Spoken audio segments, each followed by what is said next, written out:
Well, it's almost 9 in the morning, and Tiny here, kidded. She's, I don't know, according to my calculations, she's a good couple weeks ahead, but they're all fully developed and doing fine. But she's showing no signs of accepting her babies.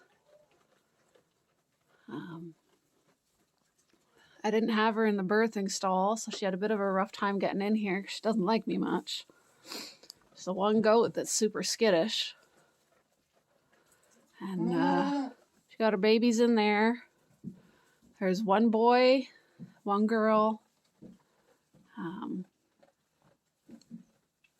I'll try bringing them out again shortly after she's had a bit to eat and had a chance to calm down.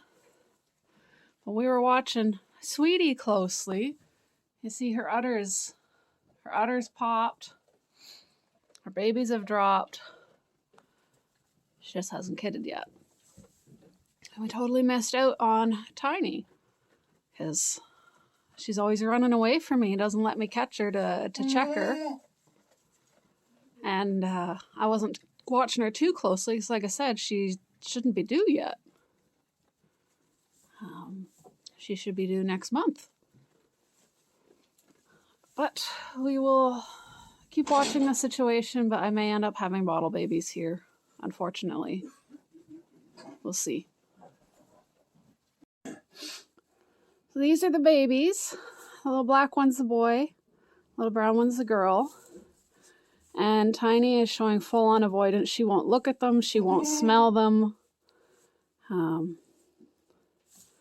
Yeah, we're going to work on things to see if we can't change that.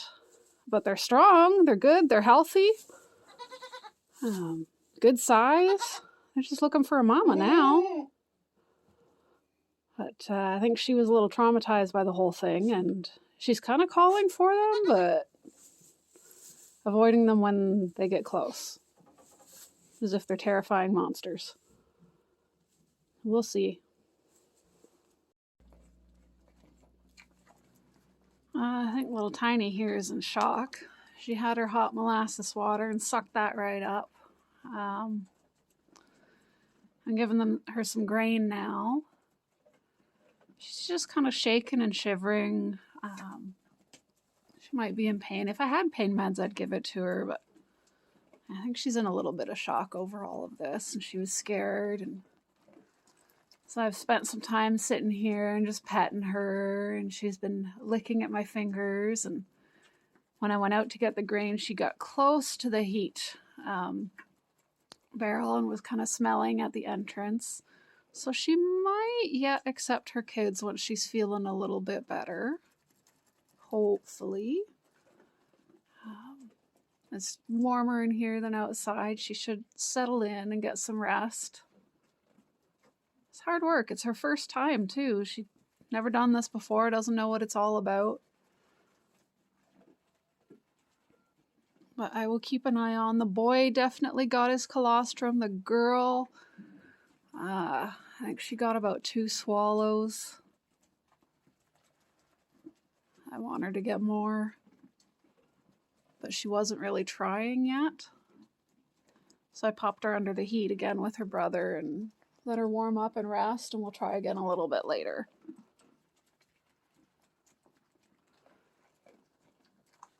But Sweetie here she should be kidding anytime.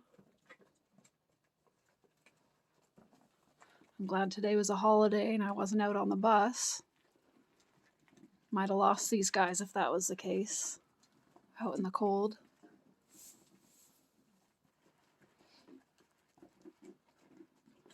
Hopefully with some warm sugar water in her, molasses water. It has a lot of B vitamins and stuff as well. And some grain for some instant energy and stuff that might perk her up. The hay is good, it'll keep her warm, but this will give her some energy and give her that boost she needs.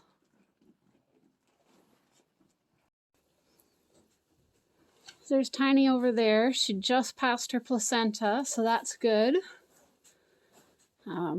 She's still not sure what's going on. Our babies are in their little warming hut. They've both had a really good drink. She's still disinclined to interact with them, but she lets them drink without fuss. Of course, we're still helping them latch on at this point. They're getting it. And now we have Milky and Pumpkin are in here because they are due this week. And we don't want another repeat of what happened with Tiny kidding outside. So they got their Tasvax, they got their Cellon E, which is selenium and vitamin E. I'll give them a mineral chewable tablet soon today. And we will keep them in the barn where it's warm and keep a close eye on them. You see Tiny still looks like she's in shock there and in some pain. You're gonna have to call the vet tomorrow and see about getting some pain meds on hand. So yeah, these ladies are all the same age, and they've been as a herd of 3 together in with the buck. So they'll do well here. And yeah, that's this pen. And then over here, we've got Sweetie, who we've been watching for like a month, and she's not kidded yet.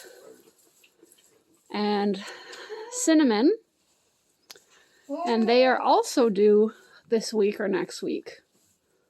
So we're going to have 5 girls with kids within a 2-week span, and then the next group is going to kid in April. So hopefully everything works out fine and we'll get milk all year round. So we got this one bedded up, we got a bucket of water, got hay in the feeder. There's an outlet there, and we just set up a hook there to get the similar warming station set up, but we'll set that up when they need it, because these two girls tend to bop them around and break the lights. It's not so much that the lights like break and there's glass everywhere, but they just kind of disconnect inside and they stop working. So we're going to have some residents in our barn for a while.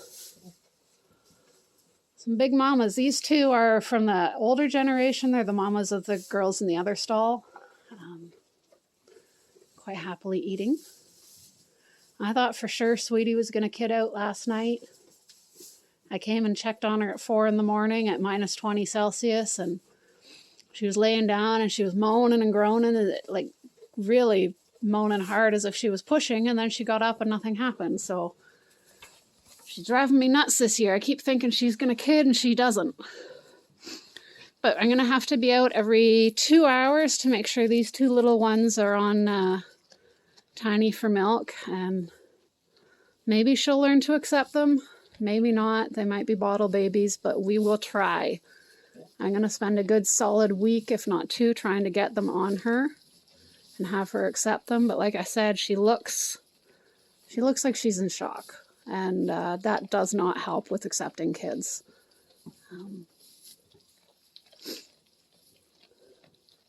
So we'll give her some time. She had some grain. They've got some hay to munch. We added some more bedding in here to make it nice. Yeah, now it's just a wait. Watch and wait. And feed the babies every 2 hours. I'll get another video up when the next girl decides to drop her kids. Looks like all of these girls are just going to have 1 or 2, which is fine. 2 is nice. If you have 2, then you got 1 kid per teat, and they keep the udders even so they don't get lopsided, and that's really good for udder development. 1 is kind of annoying because then you've got to be like on it every day to milk out the other half of the udder if they're not drinking from that one.